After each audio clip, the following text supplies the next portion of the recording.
Look, I can't help but think that now might be a good time for a little fire and ice. Did you not know it's never a good time for fire and ice? What happens when you mix fire and ice? Warm water, baby. It's bubbling, baby. Warm water. Warm water.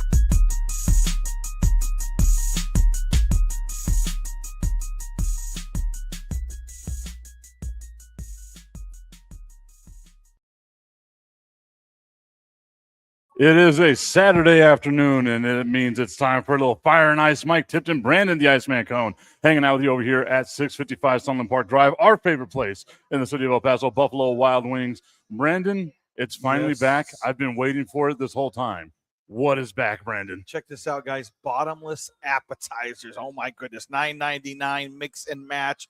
So you get two of them, two people there, and then you can add each additional people for $2.99. Mozzarella sticks, onion rings, fried pickles. Oh, my. Hatch queso, chips, and salsa. Then you can do this other shtick for $12.99. It's a little bit of a premium appetizers. You add on there cheese, curds, and chips and guacamole.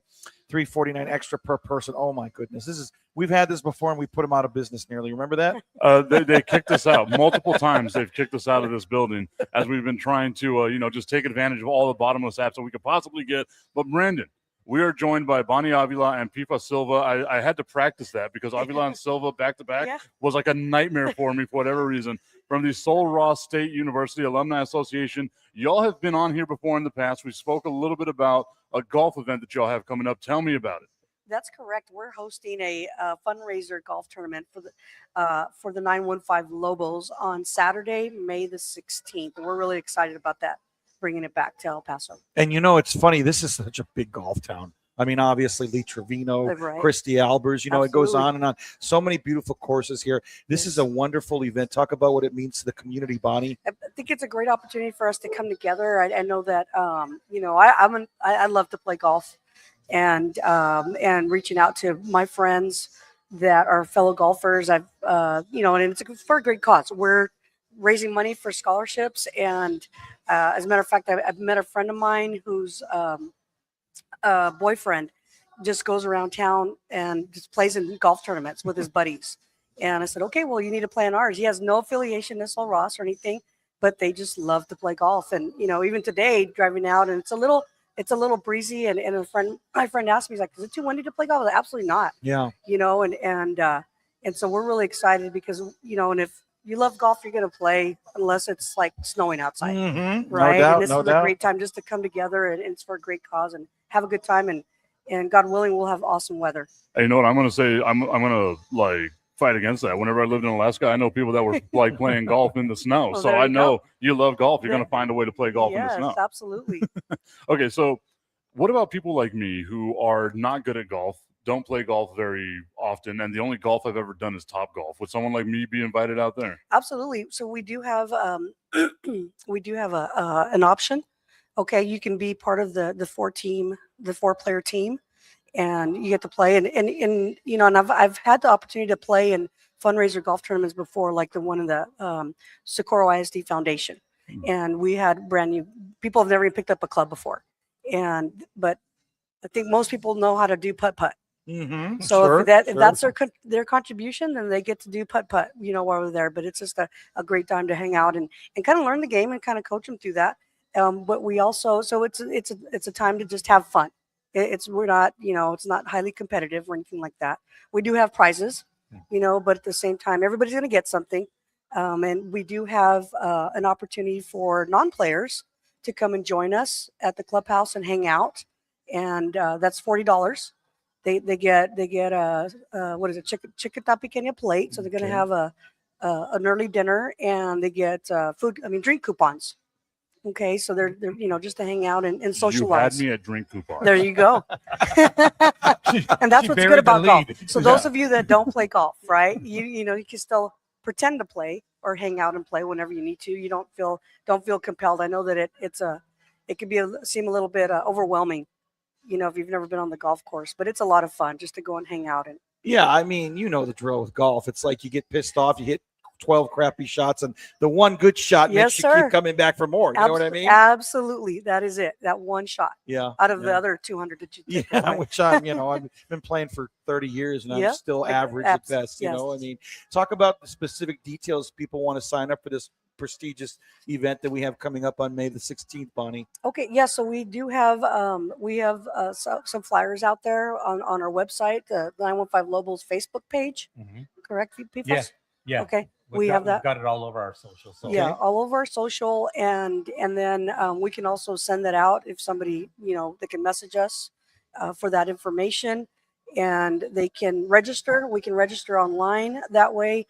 If you want to pay at that online, you can do that. If not, if you want to pay at the event, you can also pay at the event. But we prefer that we'd ask that you please register, so that way we know ahead of time how many players we're going to have, or how many non-players we're going to have to come and help. Okay. So all let right. me give that contact information. Yes, real quick. absolutely. So the email, if they want to email patvrios@gmail.com. She's our golf chair. Okay. And then, or they can go to our socials, like Bonnie was mentioning. It's all over our socials. So both our Instagram and our Facebook are EP Sul Ross Lobos. They just have to look that up, and they'll see the information there, and they can contact us that way to sign up or give us a heads up that they want to be out there that day and join us. Are you good at golf, PFAS? No, I'm not. No. Okay. I mean, because like every time we get together, and like I don't know if Bonnie even knows this or not, but like whenever we used to work together at the Alzheimer's Association, you introduced me basically to Sul Ross and everything that they've got going out there. And there's always like these athletic things that they've got going on out there. And each time I ask you, like, are you good at football? You're like, no, I'm not going to do any of this stuff, right? So now I got to ask about, are you good at golf? Now you're telling me you're not good at golf. Why are we even doing all this?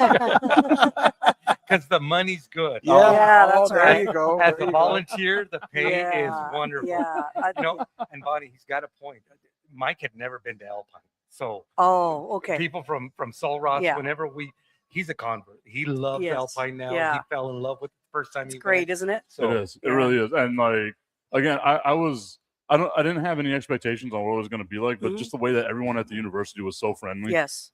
We had gone. I know it was like a basketball night that they were doing. I can't remember what the name of it is at that time, but they were doing this really awesome thing. We got to meet like the football program. We got to do a whole bunch of stuff. It was right around homecoming, I want to say, is what they were prepping for, and it was just such a phenomenal time. I've been making it like one of these things where I need to go there to experience what homecoming is like, because everybody there was talking about how awesome homecoming is. Yeah, definitely. Yeah, and the golf course there, it's a pretty tough course. I can imagine. Yeah. But it's a really pretty course there too, and it's fun to play it. This has obviously become an annual event. So talk about how it's grown in popularity, and whose idea was it originally to kind of get this thing on the horizon? All right, I think people can help us out with yeah. this. So what happened was Sul Ross actually did a golf tournament before the alumni chapter started locally. They came down here. They did a golf tournament. It did very well. Then the following year, the alumni chapter was founded in 2022. So that's when we started doing the golf tournament. We said, a lot of people came into town for it. A lot of people signed up for it. So this is a good, fundraiser. We wanted to give out scholarships. So that's how really it took off. And so now the alumni chapter has taken over the golf tournament here in El Paso, and we've been doing it for the 4 years now. Okay. But yeah, the university came down themselves first and did one, and we just took it over. Talk about how expansive the Alumni Association is, because that's one of the things that I was so surprised about learning about. Like, obviously, again, you're the person who's introduced me to Sul Ross, and I've noticed now all the little Sul Ross stickers on the back of the cars, the bumper stickers, like all that. Nice. And what I've noticed is like it's an actual community of an alumni association. Talk about that for me. I think it grows from just the environment of being at the school, being in a small community. So the university itself, we were talking about this, it has more of a college feel to it as opposed to a university feel to it. I went to UTEP, and then I ended up getting my master's at Sul Ross. Very different. And so I think that just bringing that together, that camaraderie, that family feeling makes it what's different about it, and so when we're reaching out and we just have these conversations, it just, you feel part of a team, you feel part of a team. And I think that's what really brings everybody together. The scholarship aspect to me is one of the most intriguing things that this has to offer, because Yes. whenever you're talking about kids' futures in education and whatnot, Yes. to me, that is the absolute greatest aspect of this whole tournament that you guys, are now doing on an annual basis here. And that's what drives us, the Mhm. scholarship. Yeah, it's fun to run into alumni and fellow classmates from Sul Ross, but the fact that we're raising money, giving money to 4 kids every year, Awesome. as a scholarship to go to Sul Ross, that's the driver. That's why we have to do this. That's why we can't give up on it. So we really, this is our biggest fundraiser, and we put a lot of effort on it. Bonnie, she joined the golf committee. She really, and we found out she was a golfer, and we're like, you're a perfect fit for that committee. I mean, who better than Bonnie to help, Pat Valdez Rios, who has chaired our golf tournament the 4 years. And so it's just really taken off, but that really is the driver. You hit it right on the head. Yeah. Brandon. I mean, what better motivator than to help kids out? For sure. How gratifying is it to introduce Sul Ross, though, to like some of these high school kids who are just, graduating? You give these scholarships to them, and they have probably never even heard of Sul Ross State University. And then now you're able to show them this, give them a chance at getting a higher education, which is the most valuable thing that they can go out there and get. What's it like for you all being able to be like, look, let me introduce you to this side of what college should be like now? Yeah, it's truly amazing, and going back to what PFAS was saying with the scholarships, it's about giving back. Somebody gave to us and just made a great impact in our lives. And now it's our time to, turn around and do the same for others. And we don't want to keep it a secret. I think it's something that we need to tap into and just to share. We want to share the way that we were served at Sul Ross, and in this way we're serving our new generation of students and just letting them understand and getting to know that, it's a great place to go get your education. You're not just going to be a number, you're going to be known. And a lot of our students that go there end up living there. They like that area, the Alpine, Fort Davis, Marfa area, and living out there. It's a beautiful country, but I think that's the thing is giving back and just helping out the new generation and whatever we can do. And we're hoping to hopefully, I think our goal is to even be able to raise more than enough money than just to give out 4 scholarships. Oh yeah, no doubt. It'd be outstanding to do that. Of course. I mean, can't help out more and more every single year. And, Yeah. based on the growth of the tournament. And I'm just kind of eyeballing the agenda Oh, here. yes. Can you tell us about, if someone wants to know and they want to register, how it's going to work the day of the event and all that? So what happens is we have registration that morning as well. If people don't want, aren't too sure they can make it out that day. So what happens is we have registration start at 7:30. Okay. So everybody who has registered or has already paid, they pick up their packet, they pick up their goodie bag, they get all the information that they need. If you hadn't registered, you can sign up there and we register you on the spot. We get you registered, and then of course we have breakfast to start the morning. So everybody gets their breakfast burrito, gets to grab a coffee, chat a little bit, and then 9 o'clock we start off with the golf tournament. Okay. And then that's when everyone will go out there and just start going out there. So we're hoping for a shotgun start. If we can get enough teams, to start our golf tournament is at Painted Dunes. It's always been at Painted Dunes. Great course. So the thing is, we have to have so many teams to begin a shotgun start. So that's our goal every year. The last time we did shotgun start, everybody loved it. So at 9 o'clock we start with the golf. Everybody goes golf. It takes about an hour or two, and then everybody comes back into the clubhouse, and then we have lunch. Wrap it up. We do. Painted Dunes voted one of the best desert courses in the country, number 1. Beautiful. And number 2, that's a great time of the year to be playing there, mid-May, before it's hotter than, Yes. hell. Exactly. The inches of hell. Absolutely. That's right. Because there's not a lot of shade there, but it is an amazing course. It's so challenging, but it's beautiful, beyond beautiful, Painted Dunes. I'm horrible. I lose 50 balls there. So I shank them into the desert. You know what I mean? Right. Yeah. I don't know if you guys. And you don't want to go chase them either. You don't know what you're going to encounter.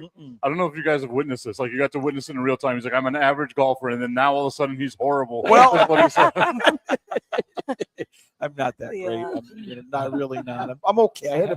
I have a nice drive, but that's about it. I think it's terrible. Well, you're welcome to come out and play. I Brandon. appreciate that. Thank you. Because I do like Painted Dunes. I haven't played there for a while. Definitely. Yeah, and the clubhouse atmosphere is really cool. Everybody's in there, And then that's where we start doing door prizes. We do raffles, and it just ends up it ends the event just great.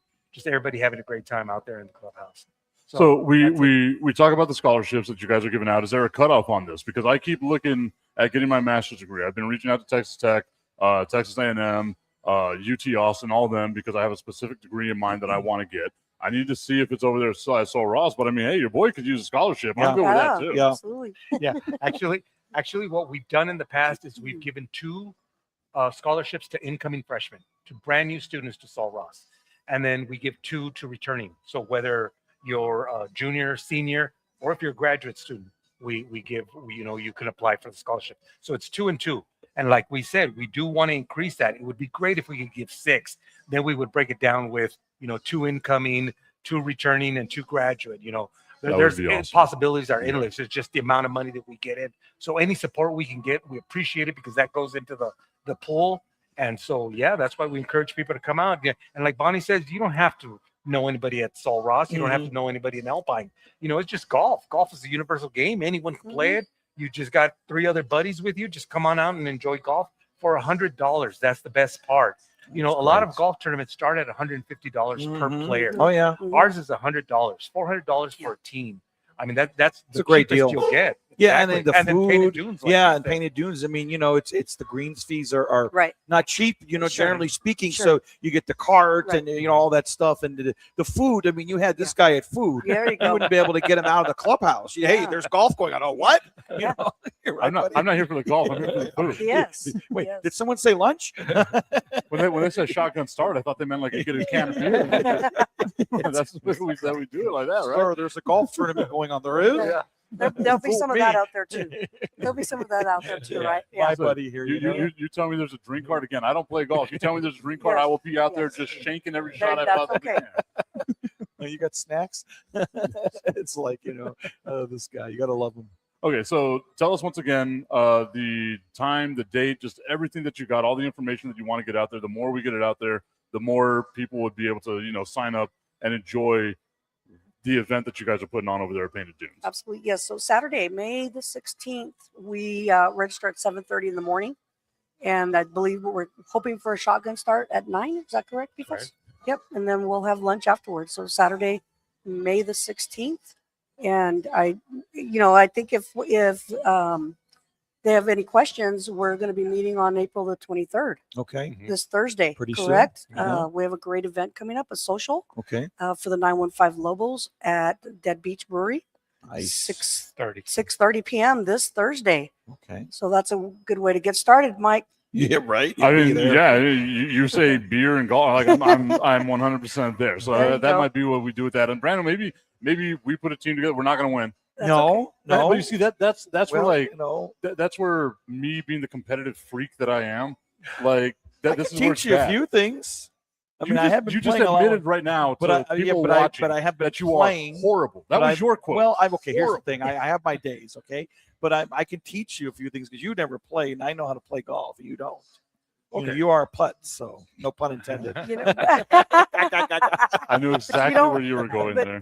you know what, gentlemen? I'm pretty sure that we're going to be selling mulligans. Oh, nice. Yeah, well, I'm He down needs with that. a lot of them. Exactly. You Yeah. take my entire paycheck. That's a scholarship right there. That's right. That's true. Yeah. Man, Yeah. That's funny. So we'll be able to help you out with some extra shots there. Extra Golf shots. Golf Oh. shots. Oh, you're getting this guy going. You He's just excited lost looking me at again. you. Oh man, that's funny.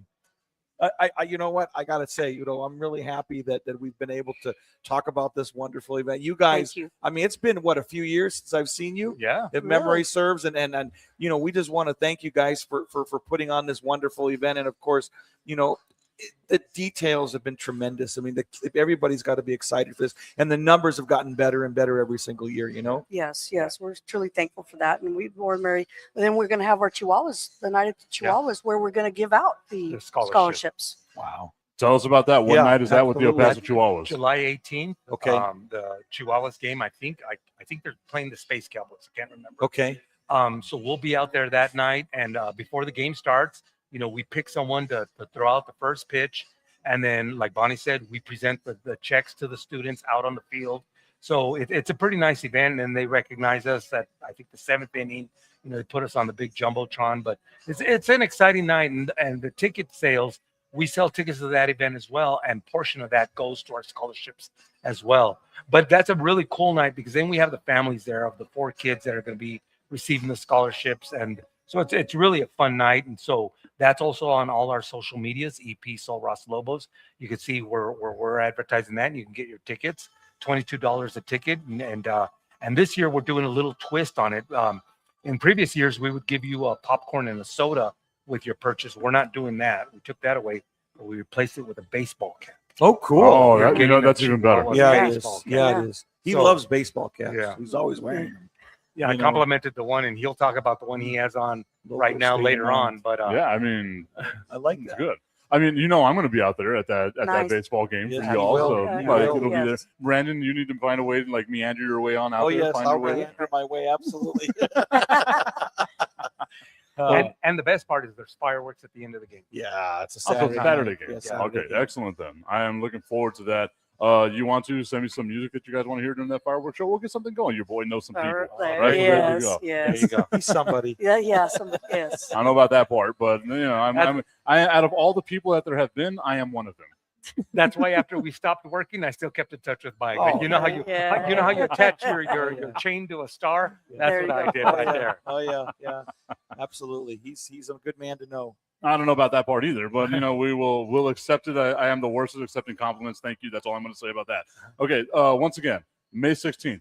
What are y'all doing? The 915 Lobos Golf Tournament, which raises proceeds for our scholarship fund.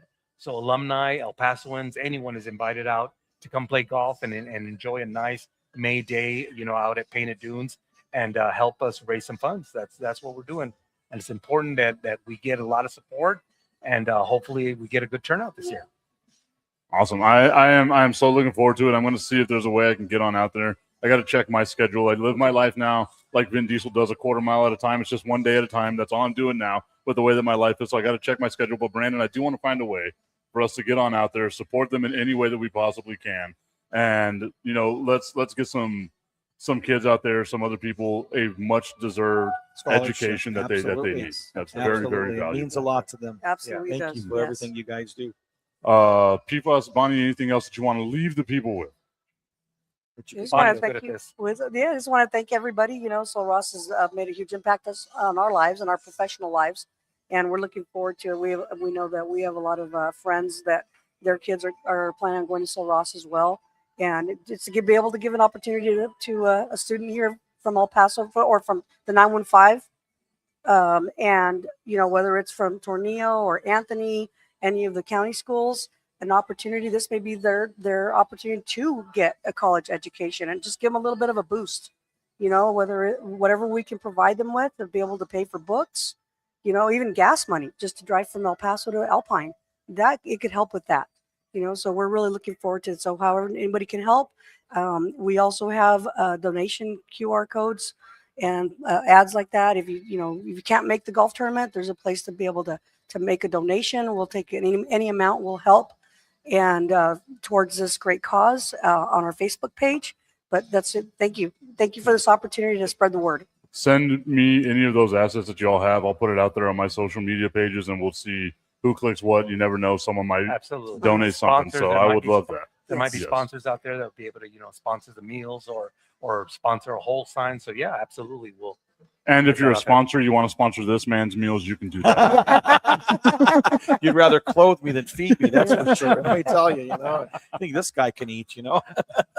He's a funny guy. Hey, he threw me under the bus first. You know what I mean? I got to. No, but what mine was is like, obviously you can tell I haven't pushed a fork away in my life. Well, that's very true. I won't deny that.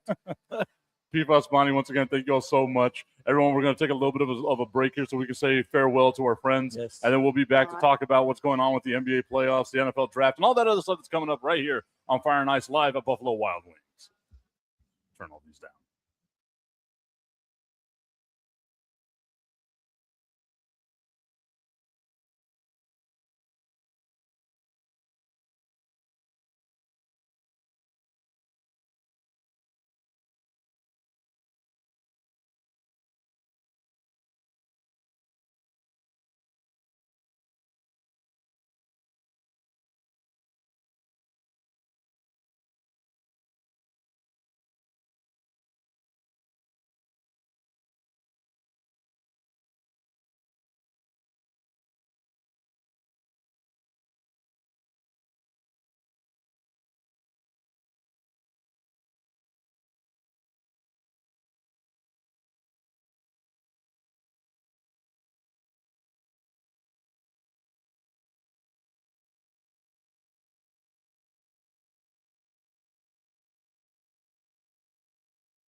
Once again, it is Fire and Ice. We are live over here, 655 Sunland Park Drive on the west side of El Paso.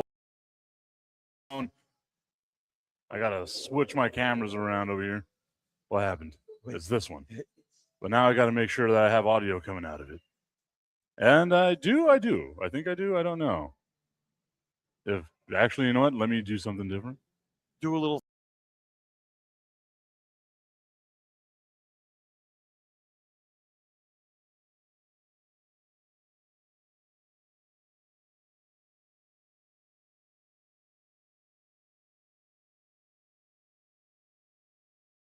There we go. Now we're back. You got it? Now we are back.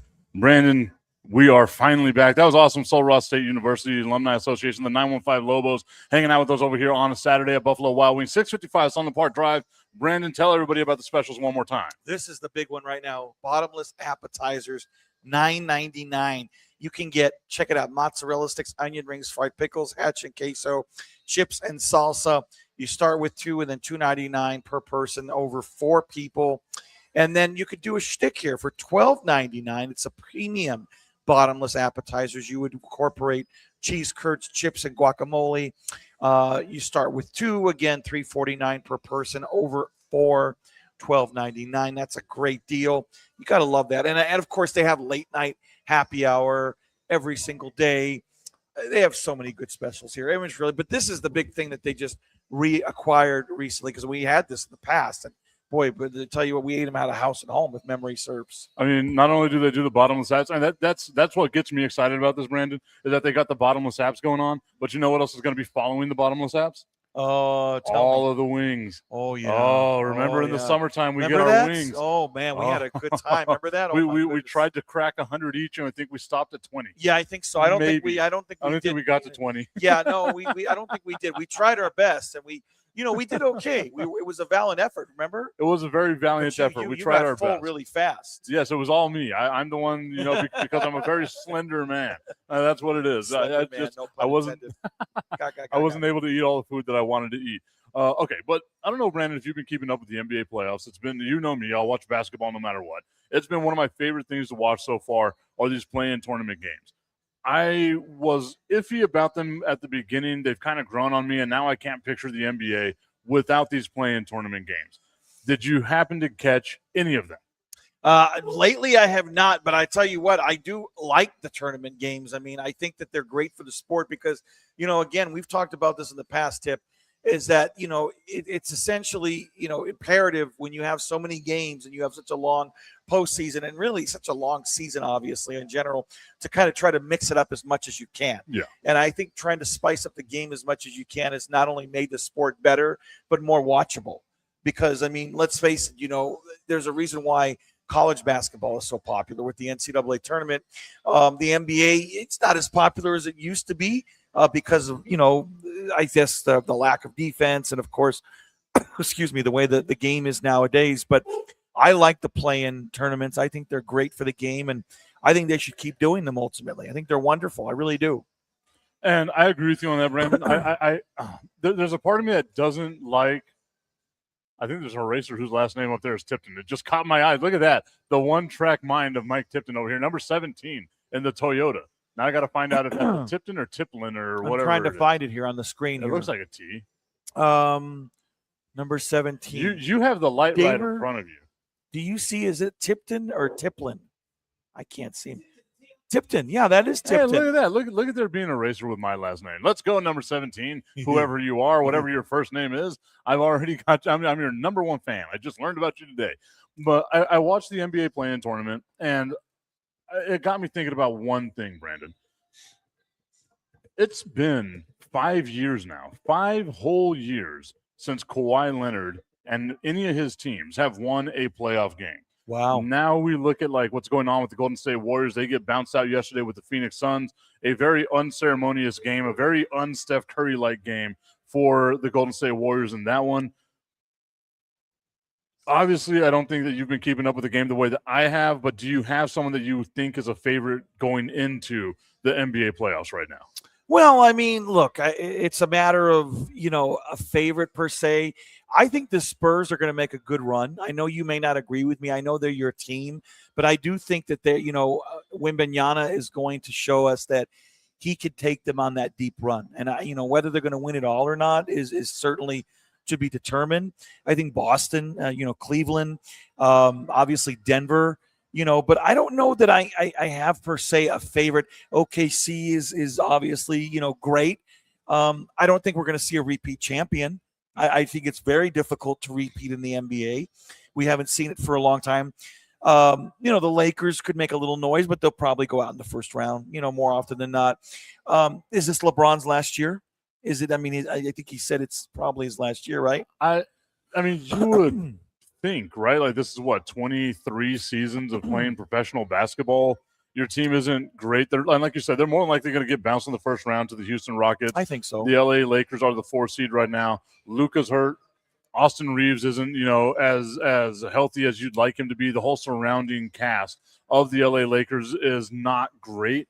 So it means that in order for the Lakers to even win in the first round against a very flawed Houston Rockets team, I do like them, but I see a lot of flaws on this team.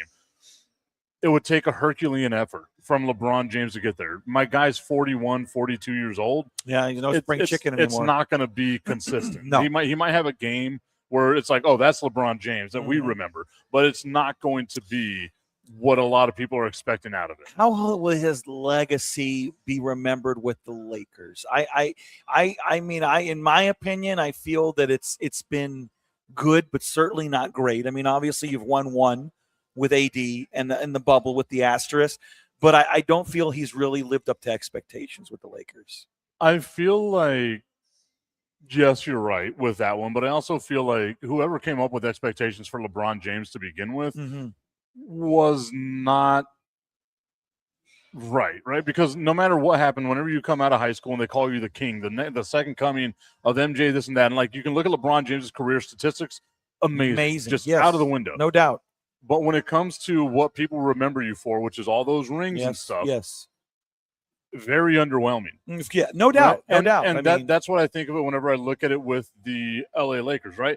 You go there in 2019 after you have that amazing run with Cleveland where you finally get the city of Cleveland a championship, their first championship since, 1964 or something like that. Yeah. Then you go to the LA Lakers, and it's supposed to be this amazing time. Like you feel like, okay, well, he's going to go and do this. He's got Anthony Davis, a healthier Anthony Davis at the time. They got all these things that are surrounding him where maybe they can do it. And the only championship they have to show from it was from the NBA bubble, which all of us are like, that should be an asterisk. Sure. Because there's no road games, there's no crowd, there's no none of this. Very odd. It wasn't basketball. No, 4 months off. Like it was, 4 months off in the middle of the season. That doesn't happen. No. For you to get healthy. And a lot of people forget this too. LeBron James was injured whenever the COVID restrictions and all that happened. So essentially a month later when the playoffs were going to begin because it was mid-March, right? When things stopped. He was coming back from a calf strain. So who knows how that would have affected. Exactly. They wouldn't have won it. They would not have won it, I don't think. No. And it would have been very hard. Now, look, when it's all said and done, the greatest, obviously, accomplishment ever was winning it with Cleveland, overcoming that 3-1 deficit, winning Game 7 in Golden State against that team that won 72 games, 3 games. Regular season was looking to become the greatest team of all time, but no, not so fast, right? Yeah. So that was the greatest accomplishment ever, winning a championship with Kyrie and that team and Kevin Love and so on, And again, like I look at what the legacy of Michael Jordan, or not Michael Jordan, but I guess you got to kind of like compare the two of them together, right? Like LeBron James versus Michael Jordan. And you look at the amount of Hall of Famers that LeBron James has played with, right? Whether it's Chris Bosh, Dwayne Wade, we could say Luka Doncic at this point in his career, Anthony Davis at this point in his career as well, Kevin Love. Like you can just go down a long list of people that he won championships with, right, players that he played with. And whenever you bring up that Kyrie Irving game, right, like playing with Kyrie Irving, winning in Game 7, it wasn't LeBron who made the game-winning shots in that. No. It was Kyrie that tied it, Kyrie that won it. Right. And whenever you look at that Miami Heat team of his, absolutely stacked, right? It could have been either one of them. Yes, LeBron did his thing, but you also have that stain on the career of whenever you lose to the Dallas Mavericks that first season with the Heatles, right? you got shut down by JJ Barea, who's a full foot shorter than you. Like what was that about? Like, how come you couldn't take that guy to the hole and do what you wanted to do, being the greatest of all time? Yeah. Could you imagine if Jordan was being guarded by JJ Barea, what Jordan would do to JJ Barea? Oh, man, it wouldn't have even been no because contest. Jordan would have looked at that as an insult. Yeah, an insult, no contest at all. I mean, and I just love the arguments. I mean, today's generation is going to argue more towards LeBron being the GOAT, and our generation is obviously going to say, well, we know who the true GOAT is, obviously. But, look, the numbers, the statistics, it's not all about the statistics. The statistics are great. They look pretty, but in the end, it's about what you did and when it matters most. Obviously. Well, again, like anytime people bring up those statistics, like, well, LeBron James, has the most points in NBA history. He's going to be top 5 in assists, top 10 in rebounds, right? Like where he finishes his career. Again, we will never find another basketball player as well-rounded as LeBron James is, both offensively and defensively. He is a freak athlete. A freak. We will never see that again. Everyone thought that Zion might be it, but it's not going to be that. There's too many injuries. But then you look at, points. Whenever Michael Jordan retired, he was number 3 all-time in scoring. He played 15 seasons. You look at where LeBron James is whenever he got number 1 all-time scoring, was his 22nd season in the NBA, right? Kobe passing Jordan was in his 20th season in the NBA. Every single one of these guys that has taken time to pass Michael Jordan or who Michael Jordan was took much more than 15 seasons. Yeah. And think about that. If Jordan doesn't retire for 2 years in the middle of his prime, where those numbers would have been. Oh, my God. If Jordan doesn't retire twice in his prime, where those numbers would have been. Sure. It would have been astronomical. So for me, it's like, okay, you can say LeBron has all the stats. He's got the most points of all time. He did it in 23 years.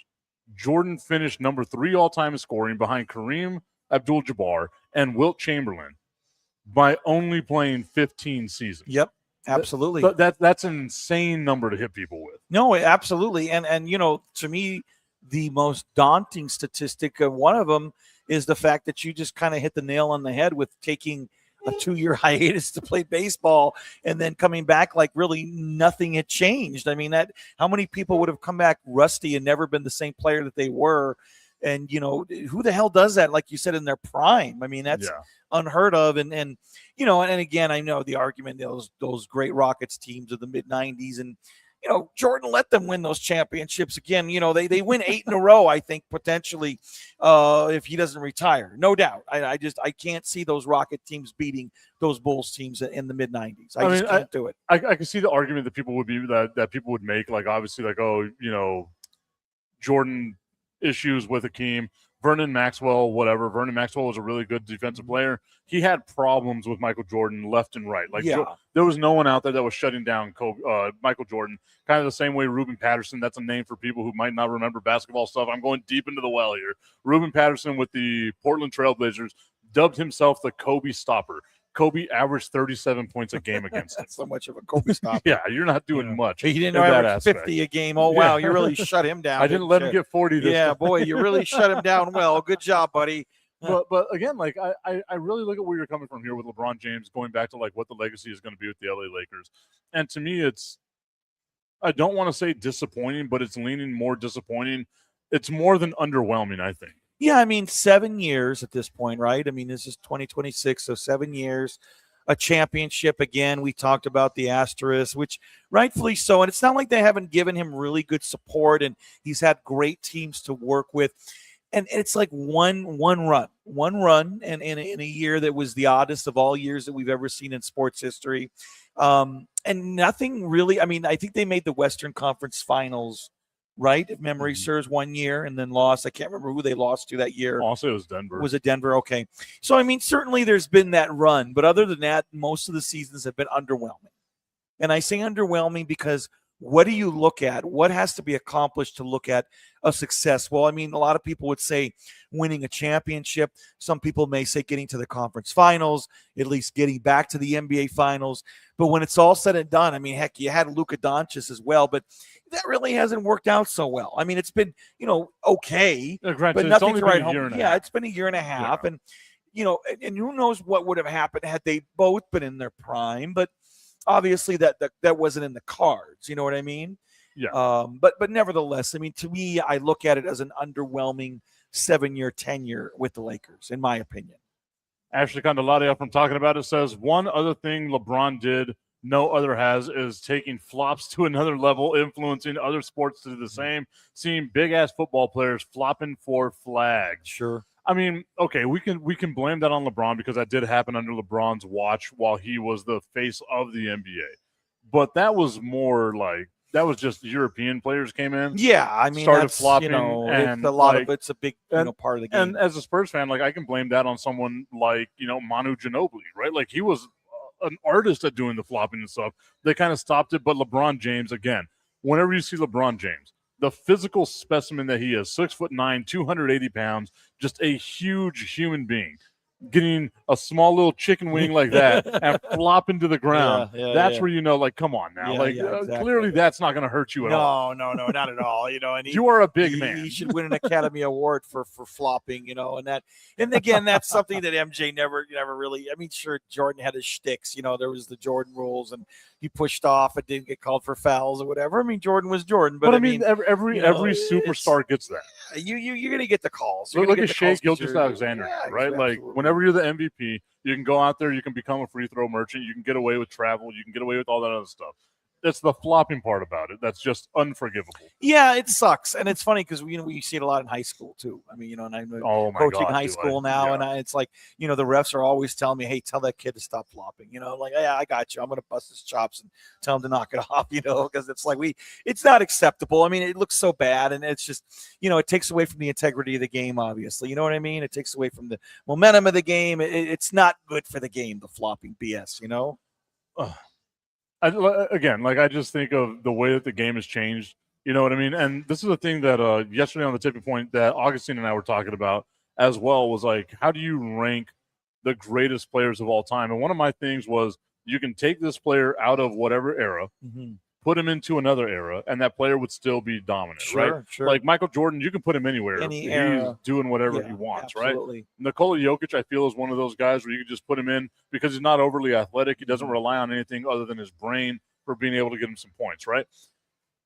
Then I think about it like Steph Curry. Sure. Yes, an amazing shooter, but would he be able to survive like 80s, 90s style basketball where it's very physical, we're moving you around, we're beating you up, right? It's different. LeBron would be able to be one of those guys. No doubt. Era. I mean, no doubt, Yeah, like obviously you'd have to put Larry Bird there, Magic Johnson, I think. I think Larry Bird's numbers in this era would be insane. They would be crazy. Yeah, they'd be unprecedented. Magic, obviously, greatest point guard in NBA history, could play any era. The fact that he was so diverse in the amount of positions that he could play overall, and his athletic ability being such a big guy. I mean, amazing. Do you think a player because now I'm just looking at like the grids at these positions, right? Like the NBA all-time leaders. Do you think a guy like John Stockton would be great today? That's a tough one. Right? That's a tough one. I mean, here's the thing. Whenever you have a versatile point guard, to me, that puts them in a league of their own. So being that John Stockton was one of the great point guards of all time, I feel that he would find a niche and a good role nowadays in the game. But the game has just changed so much in the last 30 years that I don't think he would have been as effective per se as he was back in the 90s. But I still think he would have had a great career nowadays. I think about that with John Stockton too, right? Like he wasn't a deadly sharp shooter. Like he could hit a three from time to time, but it wasn't something you wanted to rely on. He didn't need to be. It was a great mid-range game. Sure. And as we know in today's NBA, the mid-range is dead. And feed the mailman. The mailman. Find him whenever you needed to find him, and then he did the rest. He delivered, obviously. You know what I mean? God, did he ever deliver, huh? What a way to ruin your entire legacy by being Karl Malone. Jesus, well, not only that, but playing the Bulls 2 years in a row, and losing championships. There's all kinds of ways. They played in the wrong era, didn't they? Well, I mean, a lot of players did. A ton of players did. Jordan got a lot of them, didn't he? And that's like my whole thing, right? We talk about.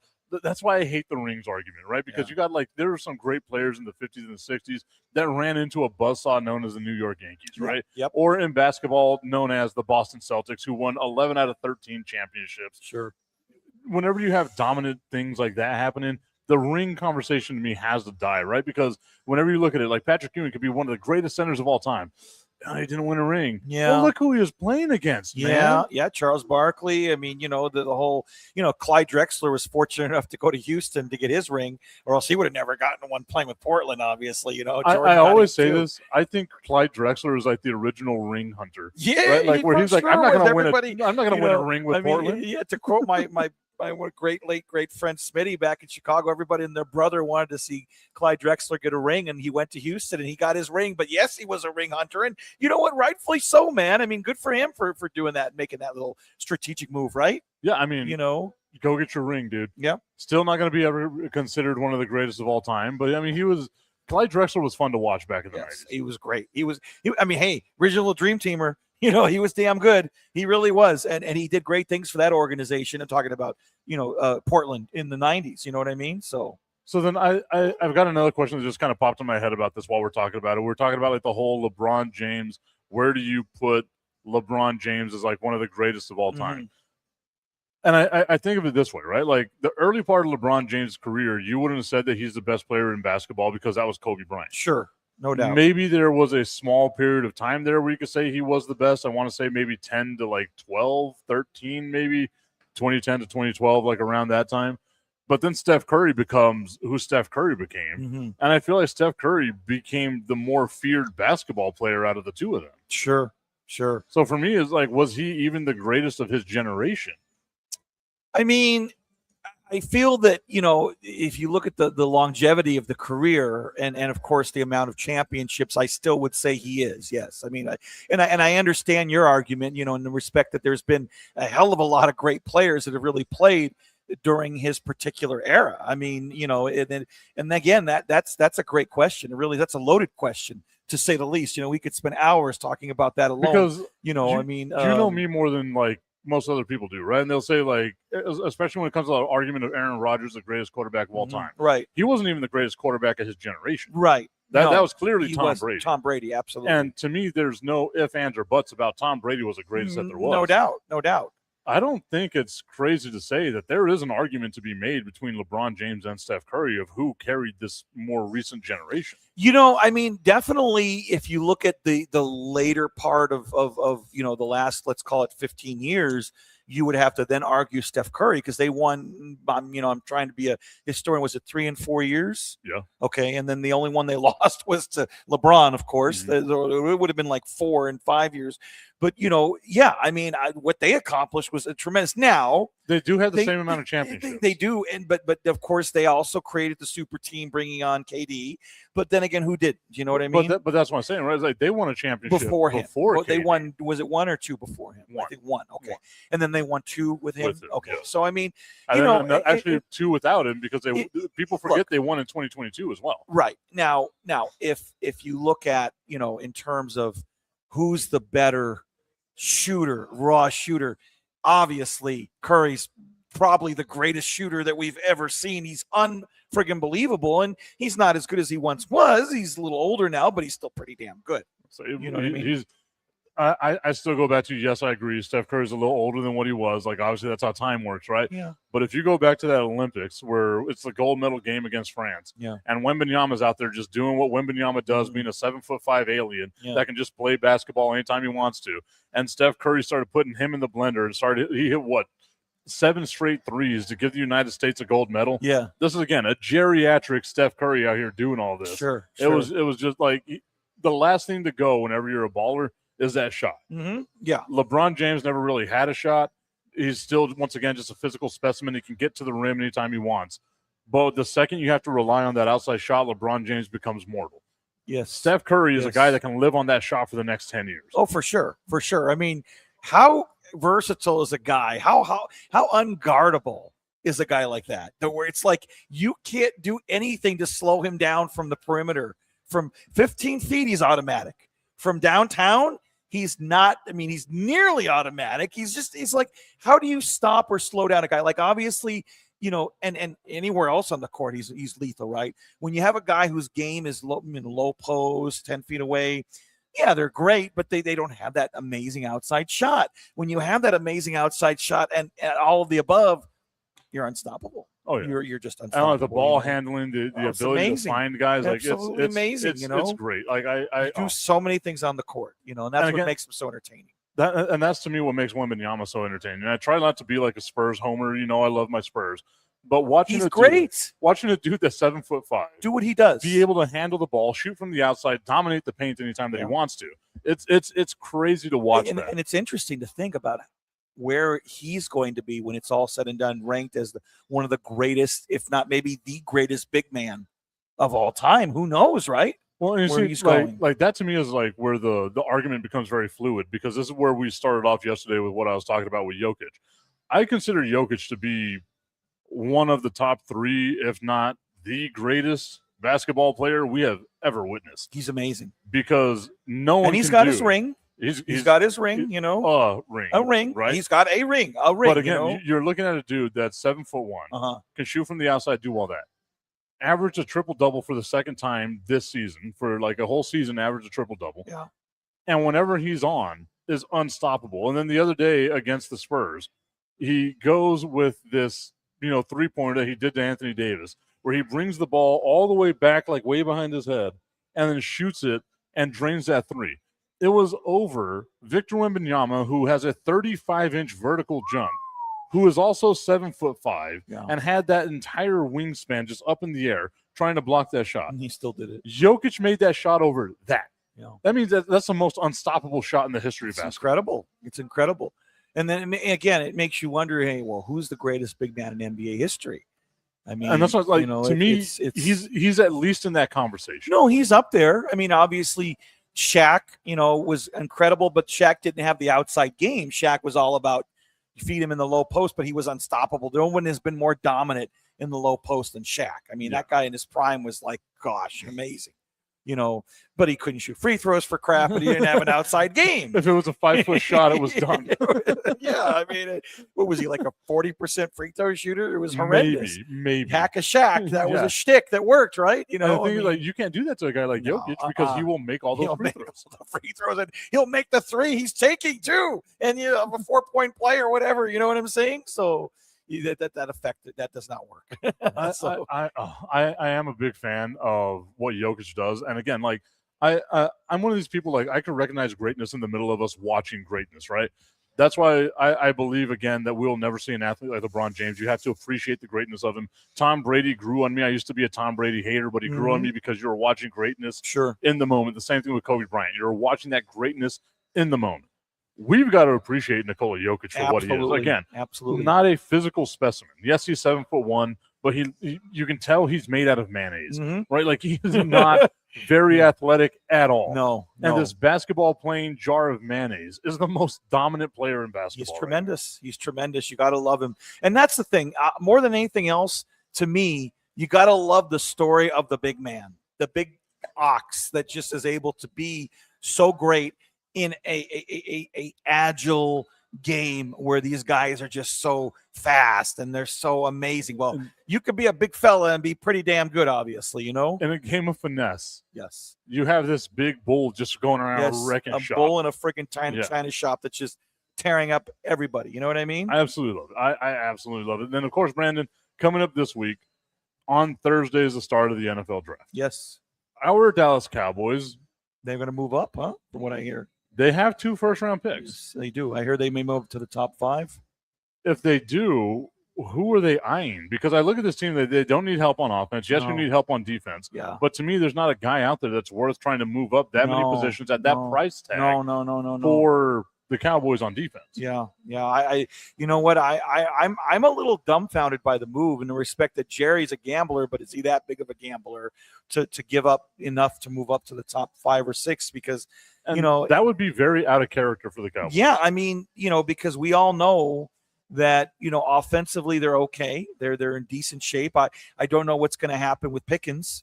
I don't know, and then of course also the whole kicker situation. And Aubrey, is he going to stay there? Is he going to go with someone else? There are some big question marks in that respect, but I don't think there's a defensive player. I also agree that's good enough to be able to move up that much, because I think you could still get somebody really good mid-first round. Well, and for me, it goes back to what I was thinking about with the Las Vegas Raiders right now, right?